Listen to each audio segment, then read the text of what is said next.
మన కాలి కింద భూమి సడన్గా ఓపెన్ అయ్యి మనం అందులో పడ్డాక మళ్ళీ మూసుకుపోతే ఊహించడానికే భయంగా ఉంది కదా. ఇదేమీ హారర్ స్టోరీ కాదు, నిజంగా జరిగింది. బైబిల్లో ఈ సందర్భం రాయబడి ఉంది.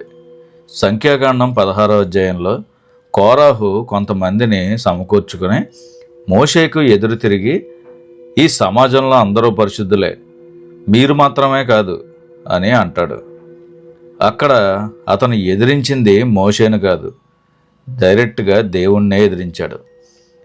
అప్పుడు దేవుడు మోషేతో మాట్లాడిన తర్వాత అక్కడ దేవుడు తన వారిని ఎన్నుకుంటాడు. అదంతా అయిన తర్వాత అక్కడ మోషే అంటారు, నన్ను దేవుడే పంపితే మనుషులందరూ చచ్చినట్టు ఈ కోరాహు చావడు అని అనగానే భూమి నెరవిడిచి కోరాహును అతని సమూహాన్ని మింగేస్తుంది.